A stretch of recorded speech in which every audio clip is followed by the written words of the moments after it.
Hey guys, Chicago injury lawyer Scott DeSalvo here, and on today's video I want to tell you about the 3 things you can do to supersize or crush your injury case. Okay, so 3 things you can do that supercharge the value of your case versus absolutely destroy it and destroy the value. Okay, so without further ado, what's the first one? Well, the first one has to do with medical care. Okay, so here's how you supersize a case. You make sure that there are no treatment gaps, and you treat with a doctor who you know will be on your side, who you know will back you up. Now, I've had dozens upon dozens of clients over the years who tell me their family doctor will support them in their case. They'll give a deposition, so they treat with the family doctor who tells them one thing in the privacy of the exam room, but when they're at a deposition, they do not support the case. The defense attorney asks them, were these injuries caused by this crash? The doctor says, I can't say one way or the other. Well, thank you. Are these injuries permanent? I'm not able to tell one way or the other. So you got to work with a doctor who we know will have your back if we need a deposition. Under the realm of good treatment, we also want to make as clean a medical record as we can. Okay, so that means keeping your appointments, and if there are any problems with your medical care, you have to make sure that they get cleared up. That includes following the doctor's advice, going to your appointments, and making sure that you don't stop going to the doctor in the middle of your treatment for several weeks or several months, right? Because delays in going to the doctor are one of the number one things that can ruin these cases or crush them, right? So if you do things the right way with your medical care, it'll supersize your case. If you do them the wrong way, it'll crush your case. What's the second one? The second one is you have to be completely honest and thorough with me, your lawyer, okay? I'll tell you a quick story. I had a client who had a prior injury that he hid, and this was actually back before I had my own law firm. So he hid an injury, a prior injury and a prior medical condition. He told the lawyer who was working on the case before I was assigned to it, he told that guy he didn't have a family doctor, hadn't been to the doctor for 10 years for anything, and that in our accident case, it was the first time he ever hurt his leg and foot, okay, ever in his life. And so, of course, with no family doctor and no prior medical care, we didn't order any of his old medical records to see what they said. So this case goes all the way up to trial, and it turns out that this guy does have a family doctor, and he was treating as recently as 2 weeks before the incident. We had no knowledge of it.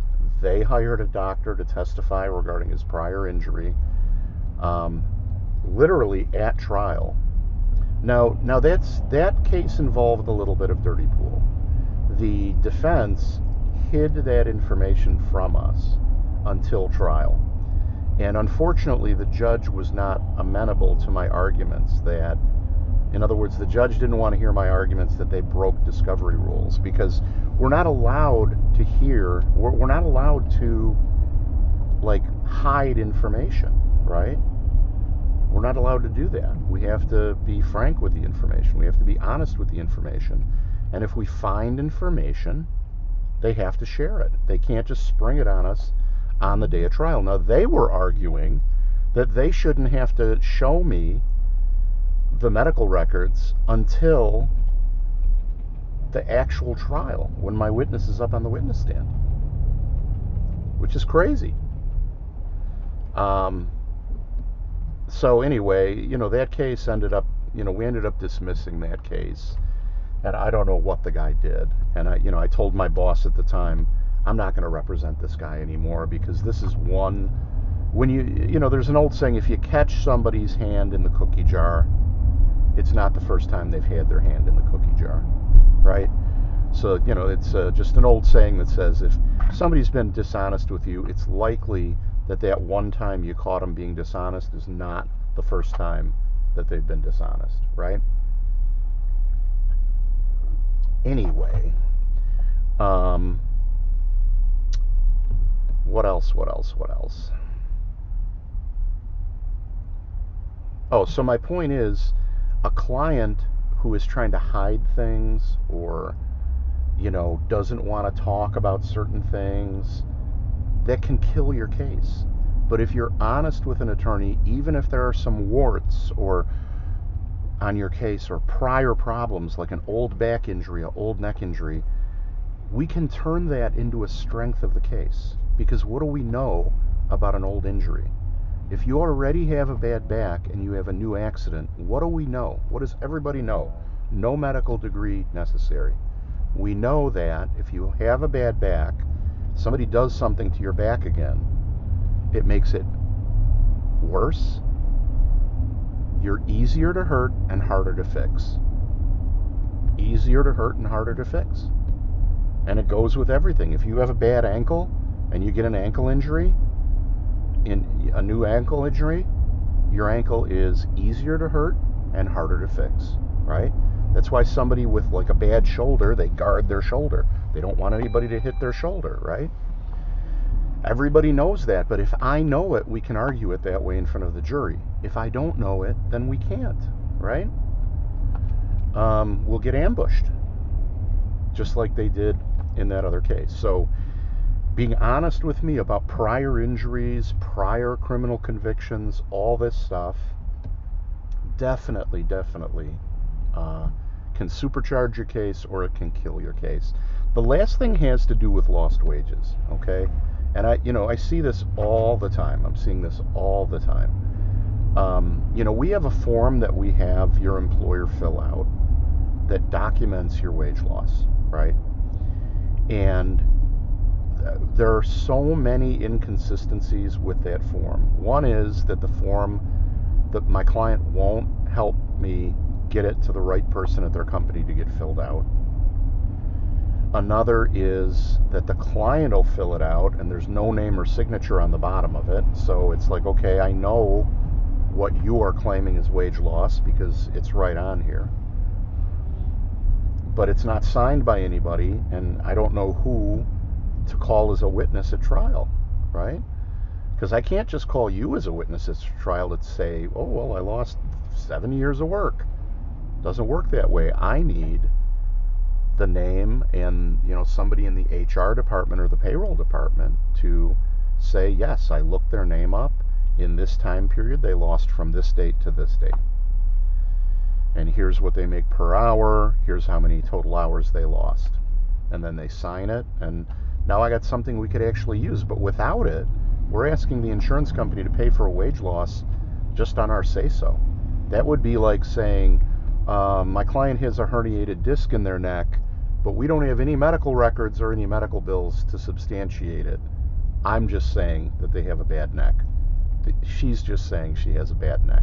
The medical records and the medical opinions in the medical records show that there is an injury, just like the wage loss documents do the same thing. The last thing on wage loss documents, boy, tax returns. So eventually, in suit, once we file a lawsuit, we're going to have to produce tax returns for the year before, the year of, and the year after your injury, okay?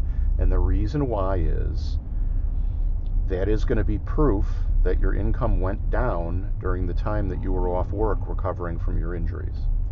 Now, if your tax records show no decrease in income, or worse, show an increase in income, we need to be able to explain why it went up. So if you have like a full-time job and a part-time job, and you got hurt and your hours went down at the full-time job because it's a physical job, but your part-time job is a supervisor job where you sit on your butt, and then they promoted you or gave you a raise, that would explain why your income went up. But it's still like, you still have a right to claim the loss of income in the primary job because it's a physical job and you still have that job. But we're only going to know that if we get your tax records, and then we talk about it, and we get the wage loss form from your primary employer, right? And that's the only way to do it. But if we don't have any of that, just the bare tax records show that your income went up after the injury. And if we don't dig in, and I don't get the documentation I need, and you and I don't have a conversation, it just looks like getting injured was the best thing for your income ever, right? So I actually had that situation happen with a client, and thankfully they cooperated, and we ended up getting them a lot of their wage loss because we did the work, we worked together, and the client got me the wage loss documents and the tax returns, right? Nobody likes to turn over their tax returns. That's personal stuff. But, you know, the law does require us to do it in order to make a wage loss claim. So those are the three things that can supersize your injury case, or frankly, crush it. The common denominator is being thorough with your attorney, cooperating with your attorney, getting your attorney the documents they need to prove your case. Now, in my office, you know, I've heard tell of law offices where they have the clients run around and go get their own medical records, run here, run there, do this, do that. I don't do that at my office. I don't ask my clients to do that running around unless they're interested in doing it, unless they want to do it, right? In my office, we do all the legwork. I don't ask clients to do that stuff. But other lawyers do.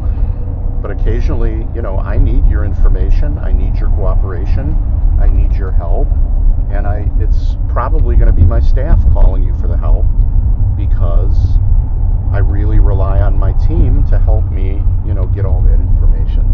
So anyway, that's all I got to say on this topic. I'm almost at the office here anyway. Thank you so much for watching, and if you're a subscriber, thanks for subscribing. If you have a question you'd like me to shoot a video on and record for you, you can just leave it in the comments section. Be happy to shoot a video. If I already have a video on the exact topic, I'll share the link for you. But anyway, thanks so much. If you or anyone you know has been injured in an accident and they need an attorney, or they need a consultation, they have questions, I offer a free consultation, and you can call me literally any day of the year, day or night, at 312-500-4500. That's 312-500-4500. Again, truly, any day, night or day, anytime, day or night, you're probably going to talk to somebody that I have personally trained myself with the questions to ask you. It'll be a short phone call, and then what they do is they text me and email me your info, and then I call you back when you indicate you'd like a call back. If you say right away, I'll call you right away unless I'm unable to, or if I'm asleep, I call you when I wake up. I have some cool tools on my website. Case Cash Calculator tells you how much your case might be worth. Literally takes you 20 seconds, and it's completely free. You get custom information on your situation. Link in the description. I also have another tool that's identical to that. Same thing, 10 seconds, 7 questions off the top of your head. It tells you whether you might have a good case or whether you might have a case with some challenges. Easy to use. I'm getting a ton of positive feedback. Those have links in the description. Please consider subscribing to my channel. Give this video a thumbs up if you enjoyed it. And if I can do anything for you or your family, please do not hesitate to call me at 312-500-4500. Any kind of injury case. Car crash, truck crash, bike crash, motorcycle, dog bite, bar fight, fall down, nursing home abuse, medical malpractice. If it's an injury, I do it. So look forward to hearing from you. I hope you enjoy the information and the tools like the calculators that I created for injured people. If you wouldn't mind doing me a favor, if you don't want to do it, that's perfectly fine. I still have over 200 videos for you on my YouTube channel. Feel free to use my tools and all that stuff, but if you wouldn't mind doing me a favor by leaving me a 5-star review on Google, You can do that. There's a link in the description below. You just go to that web page on your phone, tablet, or PC, and it takes you right to the page. Click 5 stars, say a kind word, click submit. Literally takes you 5 seconds, maybe 7 seconds. Easy for you, but an invaluable favor to me that I will always appreciate and never forget. So thanks if you're willing to do that, and thanks for watching. If I can be of help, don't hesitate to call 312-500-4500. Hope you have a great day. Take care. Bye-bye.